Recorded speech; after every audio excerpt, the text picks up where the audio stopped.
Hello third year. अपन पढ़ रहे थे हियरिंग लॉस। हियरिंग लॉस में अपन ने देख लिया था कि भाई हियरिंग लॉस किसे कहते हैं, हियरिंग लॉस के कितने टाइप है। अपन ने देखा था कि भाई एक तो कंडक्टिव हियरिंग लॉस होता है, एक सेंसरी न्यूरल हियरिंग लॉस होता है। जो कंडक्टिव हियरिंग लॉस होता है उसमें क्या होता है कि भाई जो कंडीशन है वो तो एक्सटर्नल ईयर की हो या फिर मिडिल ईयर की हो, तो उसको अपन ने क्या बोला कि भाई यहाँ से अगर कोई कंडीशन जनरेट हो रही है, कोई इन्फ्लामेशन की कंडीशन हो रही है, कोई एक्सटर्नल कैनाल ब्लॉक हो रही है, तो अपन उसको अगर उसको दिक्कत आ रही है किसमें, ऑडिटरी एक्यूटी में, सुनने में दिक्कत आ रही है, तो उसका क्या होगा, हियरिंग लॉस होगा। और वो किस टाइप का होगा, वो होगा conductive hearing loss. But in case of condition inner ear की कंडीशन है, जहाँ पे क्या प्रेजेंट होता है आपको पता होगा, एनाटॉमी फिजियोलॉजी पढ़ी है, इनर ईयर में कोक्लिया प्रेजेंट होता है और उस कोक्लिया के द्वारा ही हमारी एयर कंडक्शन, बोनी कंडक्शन के द्वारा वेव्स आती हैं। कोक्लिया उसको वेस्टिबुलर कोक्लियर नर्व के द्वारा, है ना, वो कहाँ पे भेज देता है, ब्रेन में भेज देता है, जिसके कारण अपन समझ सकते हैं कि भाई सामने वाला क्या बोल रहा है। बात समझ में आ रही है। तो अगर इनर ईयर की कोई कंडीशन कोक्लिया वाले पार्ट में या फिर कोई न्यूरल पाथ में, जो वेस्टिबुलर कोक्लियर का जो पाथवे है उनमें कहीं प्रॉब्लम आ रही है, तो वो कौन सा होगा, सेंसरी न्यूरल हियरिंग लॉस। इसी टाइप में हम देख रहे हैं थर्ड पार्ट इसका कि भाई तीसरा कौन सा है, कंबाइंड और मिक्स्ड हियरिंग लॉस। भाई इसमें क्या हो रहा है, कंबाइंड में इसमें सेंसरी भी हो रहा है और कंडक्टिव भी हियरिंग लॉस हो रहा है। कंडीशन कौन सी है, कंडीशन दोनों हो रही है, या तो आपकी कंडक्टिव तो हम कैसे बोलेंगे, या तो एक्सटर्नल ईयर कैनाल जो है या तो वो ब्लॉक हो, है ना, कोई मिडिल ईयर की कंडीशन हो, है ना, या फिर अंदर से कोक्लिया वाली भी कंडीशन हो। तो इसमें जिसमें दोनों कंडीशन जनरेट होगी उसको अपन ने कौन सा बोला, कंबाइंड हियरिंग लॉस। बात समझ में आएगी। या फिर मिक्स्ड हियरिंग लॉस। मिक्स्ड अगर आएगा तो मिक्स्ड में दोनों कंडीशन आपको देखने को मिलेगी, जहां पे कोक्लिया वाला पार्ट भी डैमेज हो रहा होगा और मिडिल ईयर और एक्सटर्नल ईयर वाले जो कंडीशन है उसमें भी कुछ ना कुछ आपको देखने को मिलेगा। बात समझ आएगी। चौथा देखते हैं हम psychogenic functional hearing loss. Psychogenic functional hearing loss में क्या होता है कि भाई it is a non organic and unrelated to detectable structure changes the hearing mechanism. भाई जो इसमें क्या होता है साइकोजेनिक में, इसमें कोई प्रेजेंट कोज नहीं होता है ना, कोई ऑर्गेनिक कोज इसका नहीं पता रहता, नॉन ऑर्गेनिक कोज, और ना ही वो अनरिलेटेड होता है किसी कंडीशन से। कि भाई जैसे हमने बात करते हैं कंडक्टिव हियरिंग लॉस की, तो भाई उसमें हम बोल देते हैं कि भाई एग्जाम्पल देखा था हमने कि भाई ओटाइटिस मीडिया के द्वारा हो सकता है, इम्पेक्टेड सेरुमेन के द्वारा, जो एक्सटर्नल कैनाल है उसके द्वारा भी आपको हियरिंग लॉस हो सकता है। अगर ज़्यादा अमाउंट में अगर सेरुमेन आपके भर चुका है तो वो क्या है, कैनाल को ऑब्स्ट्रक्ट कर देगा, जिसके कारण सुनने में बड़ी दिक्कत आएगी। अब बात करते हैं हम साइकोजेनिक की। इसमें कुछ भी नहीं हो रहा है ना। क्या होता है, कोई अगर हम कोई ऐसी न्यूज़ सुन ले या फिर कोई ऐसी चीज़ देख ले जिसके कारण क्या होता है, थोड़ी देर के लिए इमोशनल स्ट्रेस के कारण हमको सुनना बंद हो जाता है, जबकि कोई रीज़न, कोई कोज प्रेजेंट नहीं है। तो ये किस लिए होता है, इट इज़ यूजुअली मैनिफेस्टेशन। ये किस तरह होता है, क्योंकि इस दिन ऑफन इमोशनल डिस्टर्बेंस और अनरिलेटेड टू एविडेंट स्ट्रक्चर। कि भाई हियरिंग का जो मैकेनिज्म है कि भाई एयर आ रही है, एयर कंडक्शन के द्वारा, बोर कंडक्शन के द्वारा जो हमारे वेव्स आ रही है, इनर ईयर मिडिल ईयर तक आ रही है, बोनी कंडक्शन के द्वारा कोक्लिया तक पहुंच रही है, कोक्लिया उसको रिलेट करके वेस्टिबुलर कोक्लियर के नर्व के द्वारा हमको ब्रेन तक पहुंचा रहा है। इस कंडीशन में कहीं कोई दिक्कत नहीं है, ना कोई एक्सटर्नल ईयर की है, ना मिडिल ईयर की है, ना इनर ईयर की है। अब इसमें कंडीशन कहां से जनरेट हो रही है, इसमें कंडीशन हो रही है इमोशनल डिस्टर्बेंस से। कंडीशन कहां से जनरेट हो रही है, इमोशनल डिस्टर्बेंस से। इमोशनल कोई आपने कोई ऐसी न्यूज सुन ली हो, है ना, या फिर आपके साथ कोई ऐसी घटना हो चुकी हो थोड़ी देर के लिए, ये कंडीशन कुछ समय बाद रिजोल्व भी हो जाती है। ऐसा नहीं कि परमानेंट बनी रहे, ये भी हो सकता है कि परमानेंट भी बन जाए कई बार, है ना, कोई ज्यादा बड़ी घटना हो जाए, तो उसके कारण जो होने वाला हियरिंग लॉस है उसको हम क्या कहेंगे, साइकोजेनिक, है ना। उसमें कोई एक्सटर्नल इनर कोज कोई प्रेजेंट नहीं होता है, बट एक्सटर्नली इमोशनली डिस्टर्बेंस के कारण कोई हियरिंग लॉस हो रहा है, तो उसको अपन कौन सा कहेंगे, साइकोजेनिक या फिर फंक्शनल हियरिंग लॉस। कि भाई बढ़िया फंक्शन कर रहा था, फंक्शन करते करते आपने कोई ऐसी इमोशनल डिस्टर्बेंस हुआ आपके पूरी बॉडी में जिसके कारण आपको एकदम से सुनना ही बंद हो चुका है ना, कोई रीजन प्रेजेंट नहीं होता है। इसका जो मैनिफेस्टेशन प्रेजेंट होता है वो किस लिए होता है, सिर्फ ओनली ऑन इमोशनल डिस्टर्बेंस के कारण। बात समझ में आ गई है। इसके अपन ने ये देख लिया है कि हियरिंग लॉस पहला देखा कंडक्टिव, दूसरा सेंसरी न्यूरल, तीसरा अपन ने मिक्स देखा, चौथा अपन ने देखा साइकोजेनिक फंक्शनल। अब अपन देखेंगे क्लिनिकल मैनिफेस्टेशन कि भाई जो जिसके अगर किसी के हियरिंग लॉस हो रहा है तो उसको कैसे कैसे क्लिनिकल मैनिफेस्टेशन आएंगे, वो हमसे क्या क्या शिकायतें करेगा कि भाई मेरे को सुनाई तो दे ही नहीं रहा, उसके अलावा और भी उसके साथ क्या क्या कंडीशन जनरेट हो रही है ना। फिर उसके लिए हम कौन सा डायग्नोस्टिक इवोल्यूशन करेंगे, मेडिकल मैनेजमेंट क्या हुआ और नर्सिंग मैनेजमेंट क्या हुआ। तो अब हम इसके बाद देखेंगे क्लिनिकल मैनिफेस्टेशन। तो तो अपन आ चुके हैं अब क्लिनिकल मैनिफेस्टेशन पे। अपन ने पूरा देख लिया है कि भाई कितने टाइप का होता है हियरिंग लॉस। सबसे पहला कंडक्टिव, दूसरा सेंसरी न्यूरल, तीसरा कंबाइंड एंड मिक्स्ड, और जो चौथा था वो साइकोजेनिक हियरिंग लॉस था।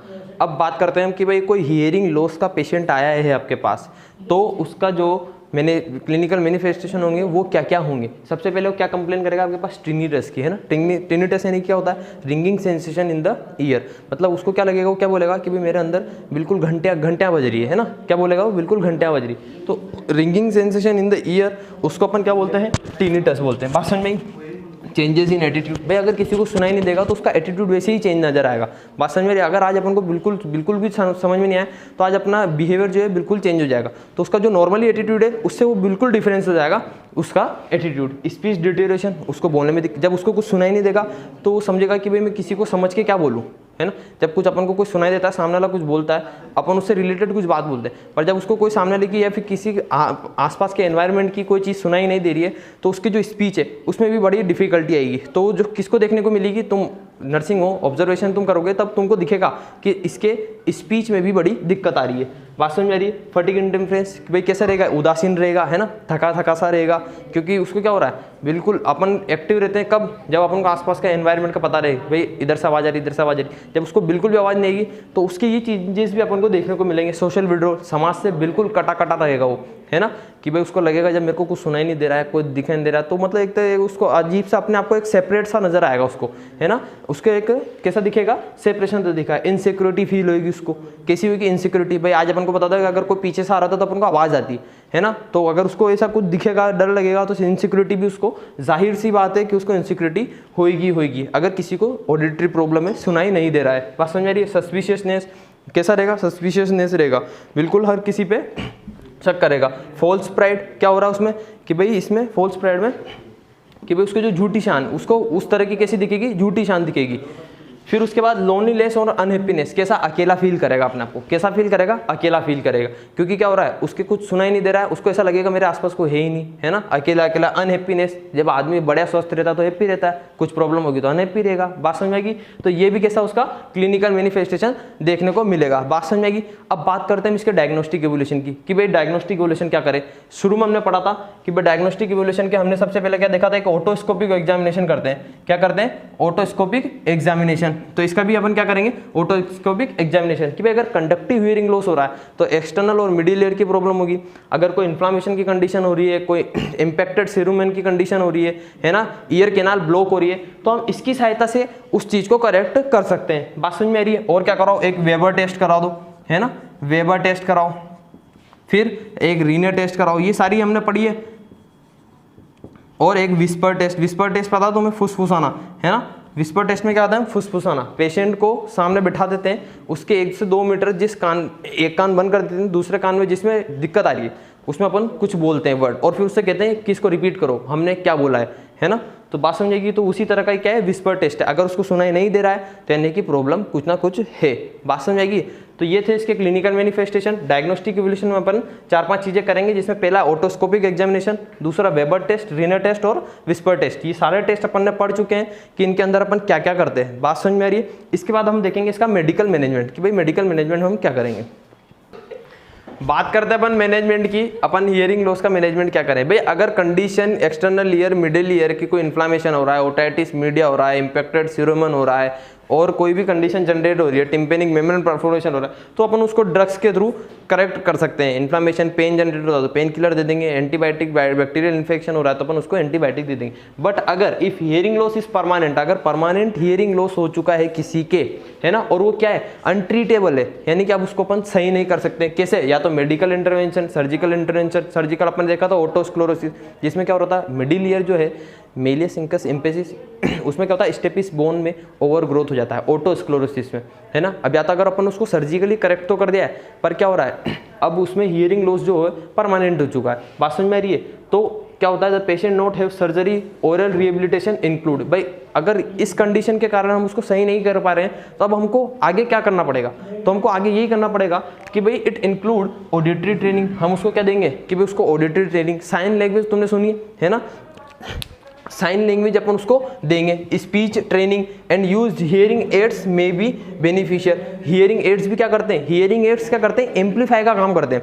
जैसे किसी के देखा होगा तुमने हियरिंग एड लगा रहता है, वो क्या करता है, एम्पलीफायर का काम करता है। एम्पलीफायर यानी कि कोई भी बाहर से वेव लेता है उसको एम्पलीफाई यानी कि ज़्यादा फ्रीक्वेंसी के साथ अंदर ईयर तक भेजता है। तो मे भी पॉसिबल अगर ज़्यादा लॉस नहीं हुआ है तो उसको हियरिंग एड बहुत ज़्यादा यूजफुल रहते हैं। बात समझ रही। साइन लैंग्वेज तुमने ख्वाब वाला गाना देखा होगा अखिल का, तो उसमें क्या करता है, वो साइन लैंग्वेज से ही बात करता है, तो वो भी बहुत इंपॉर्टेंट होती है। बात समझ में आ रही है। तो साइन लैंग्वेज अपन उसको सिखाएंगे। अब ऐसे अपन बात करते हैं नर्सिंग मैनेजमेंट की, कि मेडिकल का तो ये हो गया कि भाई कंडीशन नॉर्मल इन्फ्लामेशन इन्फेक्शन इनकी है तो वो सब ड्रग से सही हो जाएगी, बट कंडीशन कैसे होगी, अनट्रीटेबल होगी। अब ना तो मेडिकल से सही हो रही है ना सर्जरी से भी सही हो रही है, उसको बिल्कुल सुनाई नहीं दे रहा है, तो उसके लिए कुछ ना कुछ तो होगा ही सी।